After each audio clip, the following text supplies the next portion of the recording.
Started in BMX, I started as a father. I made, some bike frames in my garage. I, tinkering around doing something that I thought would be fun and exciting for my youngest, which is Craig. That was the beginnings of GT bicycles. That's when we decided we were going to make our own bike. And Gary's a real good welder and, machinist and stuff. And he made the frame. We were going to the BMX races. At that time, BMX tracks were pretty crude. They're pretty rough. This one particular track we went to was Corona Downhill, and it was actually truly a serious downhill.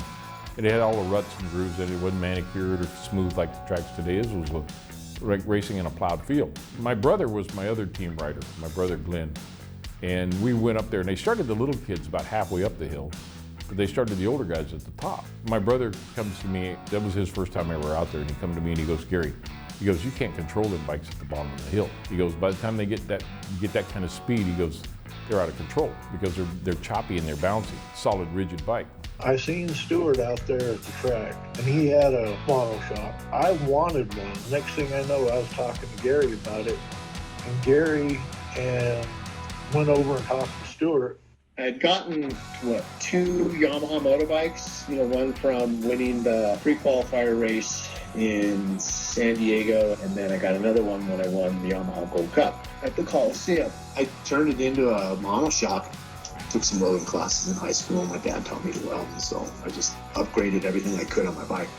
Made a swing arm for it and put the shock between the two tubes that were up on top and rebrazed stuff and just tried to make it bigger. I actually welded an American bottom bracket in. I took the collared one out and welded in an American bottom bracket.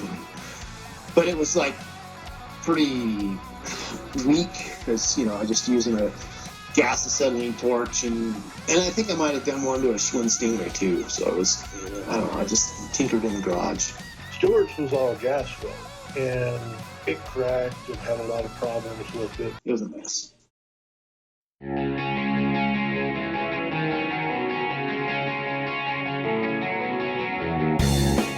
Going, to Yarnell and all these cool downhill tracks and racing with Tom Lund and him with his drilled out Monoshock, and I just thought that was the coolest bike ever. So I'm like, I'm going to make one like his. So I took some drafting classes in high school and some college classes, so I kind of knew how to draft. So I just, got some drafting paper and designed this, bike that was very similar to the one that Tom Lund was riding. We raced Western Sports Arena on Wednesday, Friday, Saturday, and Sunday morning. And Stuart was always there. Gary talked to Stuart, and they sat down and designed up this bike. We would go after the races and hang out at Gary's house in his garage, and, he was fabricating, drag cars and stuff like that. So he had all the cool welding, TIG welding, and arc welding, and Keeley arc welding, and all that stuff. So he had that knowledge. And I said, Gary can make stuff. So I took it over to Gary and rolled it out and said, hey, can we make this bike? And he says, yeah, I don't see why not. I set it up and I built a suspension bike, but it was a 20-inch BMX bike, and it had a shock in it. Made it all out of square tubing so it'd be square. I actually remember sitting at the welding table, and it says, here, put a couple, beads of welding on it so you can say that you helped build it. So, I actually put the mask on and, did the little bead the wire and, weld. I don't remember exactly what piece I welded. I think it was probably part of the swing arm. And took a Coney motorcycle shock. I scared up a set of motor mags because I figured we were going to be trashing some wheels. So I got some motor mags, and then I found at a bike shop, I found an old bike that Yamaha made. They used to call them Yamaha moto bike. And I got the fork off of it, and then I whacked the fork off and extended it so I could get more travel out of it. When you put it together, it set way down in front. And the pedals would come around and click around with it. So Gary had made up like little plugs to go on the top. Went in, welded them, and then returned it down. They were like 2 inches taller. Welded them in, and it said everything level on it.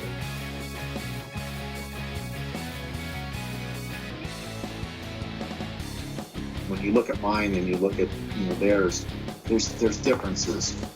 I had Big White, that was a Tony D plastic front fender, and he was a big factory motorcycle racer for Suzuki at the time. And I got it, and we cut it, and did everything, sanded it, and, put it on, made the front forks, fit in. And what we cut off the fender, we made a little back fender for it. It looked just like a Honda Elsinore, and it was actually had more travel in the front suspension and back than an Elsinore did. That was my first build of a suspension bike. So we took that out there, and my brother raced it, and he kicked everybody's butt. We built that one, and I went out and took it to escape country.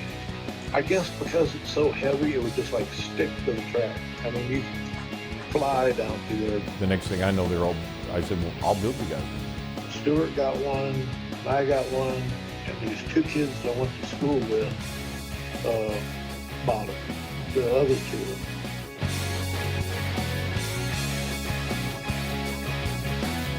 I raced it a lot at Corona. Dennis Dane rode it a heck of a lot more than I did. He actually had possession of it for probably 5 or 7 years. I finally just said, hey, dude, I want my Monoshock back.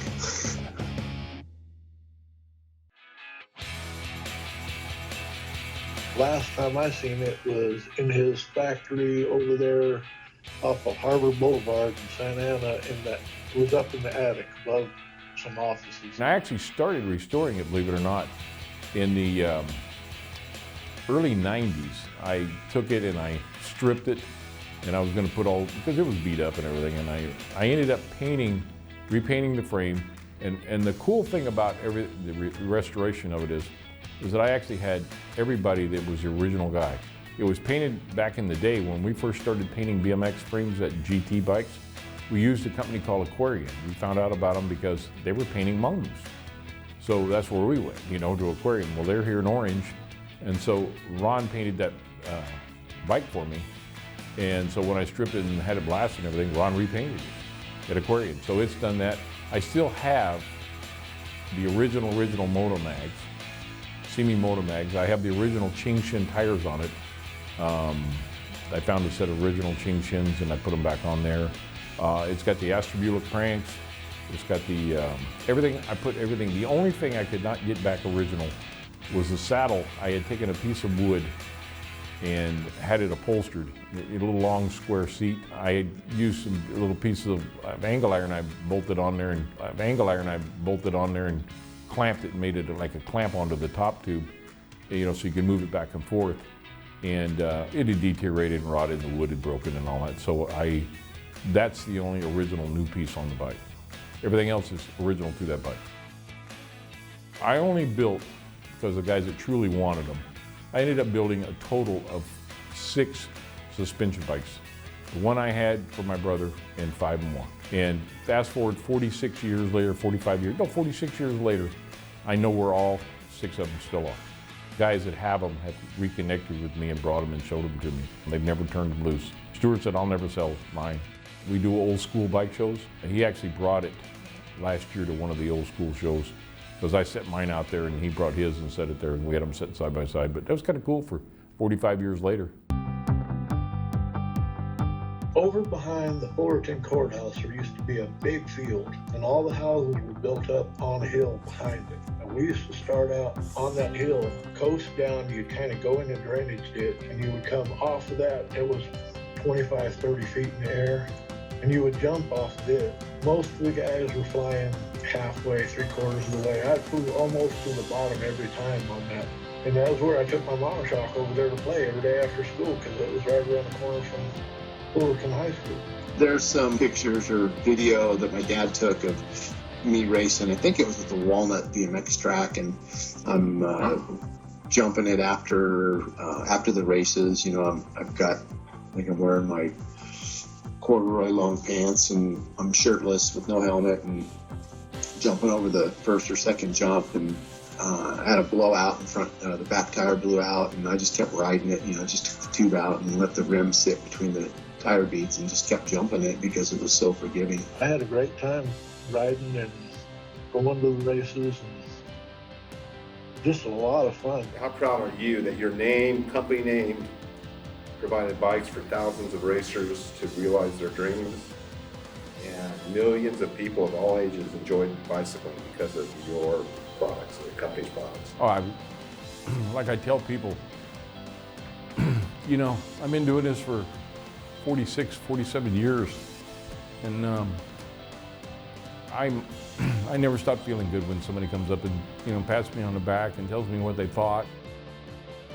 I think there's a hell of a lot of credit there when you look at some of these bikes that are 40 years old and are still around.